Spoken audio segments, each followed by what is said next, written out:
दोस्ती एक 5 हरूफ वाला लफ्ज़ है, मगर उस लफ्ज़ के अंदर बेशुमार राज छुपे हुए हैं जो सिर्फ और सिर्फ सच्ची दोस्ती करने वालों पर जाहिर होते हैं। क्योंकि सच्ची दोस्ती एक पाकीज़ा रिश्ता भी माना जाता है जो भाई बहन, माँ बाप, बेटा बेटी जैसे रिश्तों से भी कई गुना बुलंद होता है। अगर दिल में सच्ची दोस्ती का जज्बा हो तो मुश्किल काम भी आसानी से हो जाते हैं, क्योंकि इस रिश्ते में लालच, हसद, बुग़्ज़, फ़रेब और बुराई के नाम की कोई चीज़ नहीं पाई जाती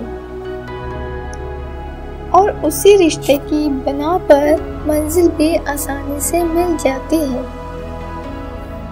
अगर सच्ची दोस्ती हो तो पराये भी अपने हो जाते हैं। मैं जो कहानी बयान करने जा रही हूँ वो बिल्कुल सच्ची है। मैं और मेरा एक बहुत ही अच्छा और अजीज दोस्त ज़मान अली एक ही मोहल्ले में रहते थे। हमारे घर पास थे। ज़मान अली के वालिद एक सरकारी ऑफिसर थे जिनका शुमार ईमानदार अफसरों में होता था। ज़मान अली अपने 5 बहन भाइयों में सबसे छोटा था। वो बहन भाइयों का लाडला और वालिदैन का प्यारा था। मैं और ज़मान अली ने एक ही स्कूल से मैट्रिक इकट्ठे पास किया। कॉलेज में भी हम दोनों इकट्ठे दाखिला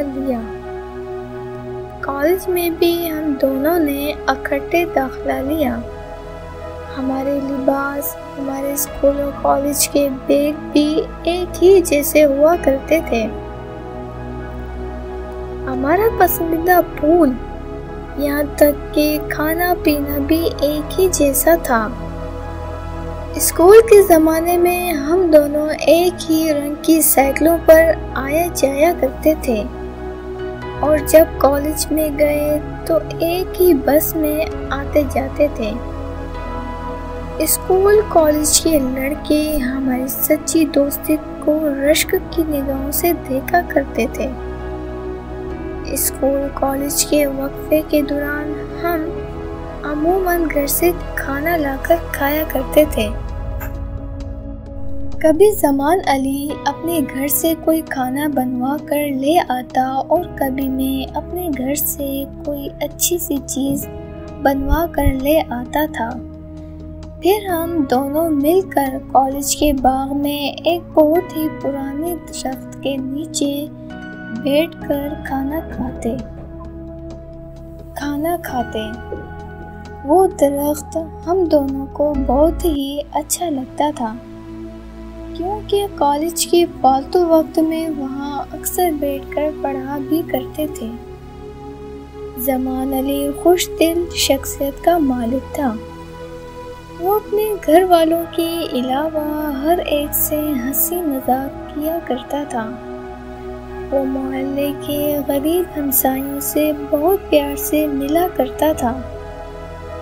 वो अक्सर औकात सफ़ेद पोश हमसायों की मदद खुफिया तरीके से भी किया करता था। वो उनके साथ हमेशा हमदर्दी और मुखलसाना रवैया रखता था। पढ़ाई के अलावा ज़मान अली को खेलों से भी दिलचस्पी हुआ करती थी।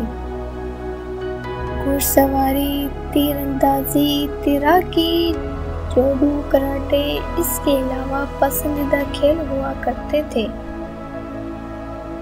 इन तमाम खेलों में उसे बहुत महारत हासिल थी। यहाँ तक कि जहाँ भी उसका इन तमाम खेलों का मुकाबला होता था, वहाँ हमेशा पहला इनाम हासिल करता था। इसके पास कई इनामात इकट्ठे हो चुके थे। ज़मान अली को तैराकी करना बहुत पसंद था। बाज़-औक़ात जब वो तैराकी करता बहुत ख़तरनाक हद तक पहुंच जाता था, यानी वो पानी में बहुत ही गहराई में जाकर थोड़ी देर के बाद बाहर निकलता था। मैं अक्सर उसे उस हद तक गहराई में जाने से मना किया करता था, मगर वो हमेशा हंसकर टाल दिया करता था। वो कहता था, मौत का एक दिन मुकर्रर है, जो रात कब्र में आनी है वो आकर ही रहेगी। तुम उसकी फिक्र ना किया करो मेरे यार। एक दिन ज़मान अली अचानक मेरे घर आया। घर वालों से अलग सलीक के बाद वो मेरे कमरे में आया और एक लिफाफा मुझे दिया और कहा, इसे पढ़ो। मैंने उस लिफाफे में से एक कागज निकालकर पढ़ा तो उसमें एक इंटरव्यू की कॉल थी, पाकिस्तान एयरफोर्स की तरफ से। मैंने उसे कहा, पाकिस्तान एयरफोर्स की तरफ से। मैंने उसे कहा, ये तो बहुत अच्छी बात है कि तुम एक एयरफोर्स के अफसर बन जाओगे। ज़मान अली ने कहा, मुअज़्ज़िम, अगर तुम मेरे साथ चलोगे तो मैं इंटरव्यू दूंगा, वरना नहीं दूंगा। मैंने उसके साथ जाने की हामी भर ली और दूसरे दिन हम दोनों एयरफोर्स के दफ्तर पहुंच गए। वहाँ और भी बहुत से उम्मीदवार आए हुए थे। ज़मान अली का नंबर 15वां था। जब उसकी बारी आई, वो इंटरव्यू के लिए अंदर गया और थोड़ी देर के बाद जब इंटरव्यू देकर बाहर आया,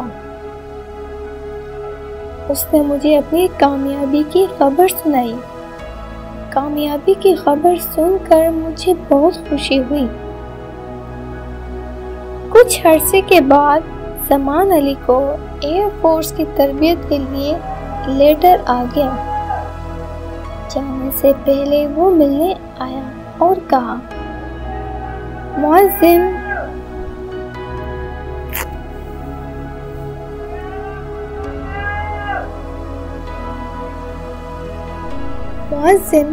मैं एयरफोर्स की तरबियत के लिए जा रहा हूँ। तुम मुझसे वादा करो कि रोज़ाना ख़त लिखा करोगे।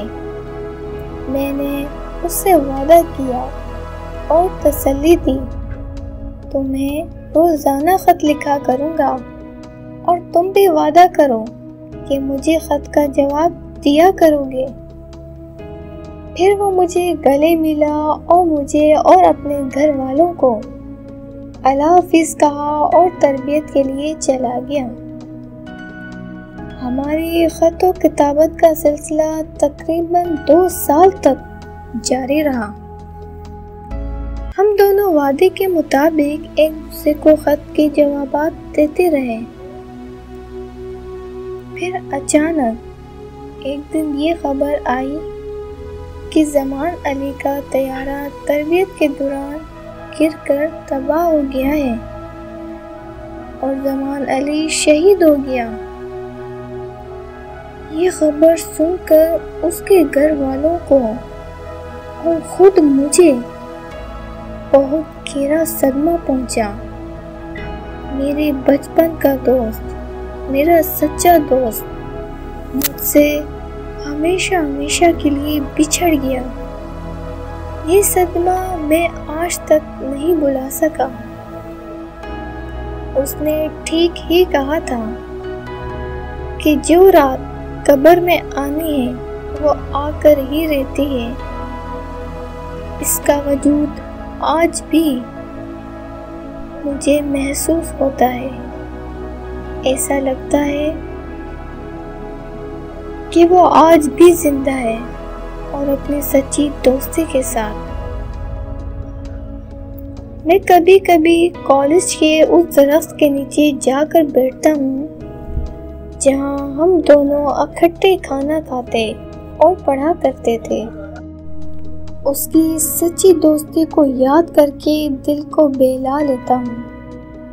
ए मेरे दोस्त, अल्लाह पाक तुझे बुलंद दर्जात अता फरमाए।